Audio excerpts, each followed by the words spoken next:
আমরা বিনোদন পাই, দর্শক বিনোদন পাই, এতটুকুর জন্য আর কি। গ্যাঞ্জাম হইবে যত শান্তি চুক্তি করবো, অনেক বড় শান্তি চুক্তি কোনো লাভ নেই। এই পরিবেশ ঠান্ডার কারণে আজকে এত বড় গ্যাঞ্জাম লাগছে। পরিবেশ সায়েন্সের এরিয়াটা ঠান্ডা হয়ে গেছে, সবাই বিনোদন হয়ে গেছিল, এই জন্য আজকে এত বড় গ্যাঞ্জাম লাগছে। আইডিয়াল প্রাইভেট দেখি কি আজকে আইডিয়ালের এই অবস্থা? আইডিয়াল সরকারি না দেখি কি আইডিয়াল কোনো বিচার পাবে না? শান্তি চুক্তি অনেক বছর বহু বছর আগ থেকে হয়েছে, শান্তি চুক্তি কোনো মানে না। শান্তি চুক্তি যত হবে ততই মারামারি হবে। শান্তি চুক্তি এটা শো অফ আর কি, শো গ্যাঞ্জাম হইবে যত শান্তি চুক্তি করবো, অনেক বড় শান্তি চুক্তি কোনো লাভ নেই। এর কারণটা কি ভাই? আমরা বিনোদন পাই, দর্শক বিনোদন পাই, এতটুকুর জন্য আর কি। আর রিস্ক একটু বেশি হয়ে যায় আর কি, একটু মেন উদ্দেশ্য বিনোদন আর কি, বিনোদন পাওয়ার জন্য। মাঝখানে তো পরিবেশ ঠান্ডা ছিল, হঠাৎ গরম হলো কেন? এই পরিবেশ ঠান্ডার কারণে আজকে এত বড় গ্যাঞ্জাম লাগছে। পরিবেশ সায়েন্সের এরিয়াটা ঠান্ডা হয়ে গেছে, সবাই বিনোদন হয়ে গেছিল, এই জন্য আজকে এত বড় গ্যাঞ্জাম লাগছে।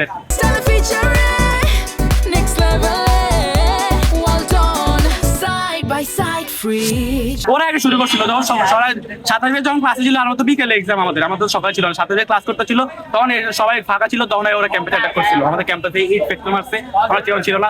যখন ইট ফেটকে মারার পর যখন ওরা চলে গেছে, তখন আমরা পোলা বেনা বাস নিয়ে আসছি, তখন ওরা কিছু করতে পারেনি। পানি বেশি হচ্ছে, ওরা সবাই টাকলা আর কি, এইটাই ওদেরকে সবাই টাকলা বলে। এই যে পানি বেশি, আর ওরা ফাঁকা ময়দানে অ্যাটাক করে। এখন আমাদের পোলা বেনা আসে না, ওরা সবসময় ফাঁকা ময়দানে অ্যাটাক করে। পোলা বেন থাকলে ওরা আসতে পারে না, ওরা সাইড থেকে পার করতে পারে না।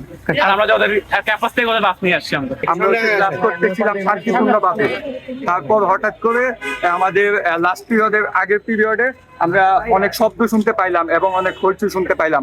আমরা দেখলাম উপর থেকে ঢাকা কলেজের 100 মতো পোলাপান ওরা হচ্ছে এদিকে আসছে, অ্যাটাক করছে। ওদের সামনে পুলিশও ছিল, পুলিশ তাদেরকে কোনো বাধা দেয় নাই। তারপর ওরা ক্যাম্পাসে অ্যাটাক করছে। অ্যাটাক করার পরে আমরা হচ্ছে নিজেদের ক্যাম্পাস সেভ করার জন্য আমরা বের হয়ে তাদেরকে দাওয়া দিয়ে আমাদের যাওয়ার পরে হঠাৎ করে পুলিশ আমাদেরকে দাওয়া করছে করে আমাদের কলেজে 4-5 জনের মাথা ফাটায় লাইছে। কিন্তু কেন সেটা আমরা এখনো জানি না।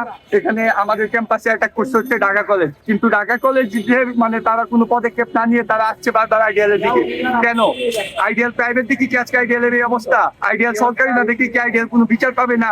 গতকালকে নাকি 27 ব্যাচের সাথে ঢাকা কলেজের 27 ব্যাচের সাথে আমাদের 27 ব্যাচের কি একটা কথাকাটি হয়েছে, ওইখান থেকে নাকি মারামারি সূত্রপাত। আজকে আসার সময় মানে নিউ মার্কেট থেকে যারা ওইখান থেকে যারা আসে আর কি, তাদেরকে মানে আমাদের কলেজে যারা নিউ মার্কেট হয়ে আসে তাদেরকে অনেকে মারছে। ইভেন আমার একটা ক্লাসমেট আছে, তারপর 7টা ছিঁড়ে ফেলছে। এখানে এসে অনেক ফ্রেন্ডরা দেখছে বলে এরকম কেন, পরে ওরা পুলিশের কাছে গিয়ে ওইখানে আবার ঢাকা কলেজে গাড়ি যাচ্ছে, ওরা করছে কি ওই গাড়িটা নিয়ে চলে আসছে। এই মাঝখানে পুলিশরা চলে এসে এখানে ব্যারিকেড দিছে। কিন্তু একটু পরে হয়েছে কি, যখন ছেলেরা চলে আসতেছে কলেজের দিকে গাড়ি সহ, তখন কে যেন পুলিশের মাথায় একটা ইট মারছে, পুলিশ আরো ক্ষিপ্ত হয়ে গেছে। এরপরে কিছুক্ষণ পরে ঢাকা কলেজের কিছু মানে প্রায় 100 জনের মতো ছেলে মেয়ে চলে আসে, তারপর এখান থেকে মারামারি সূত্রপাত।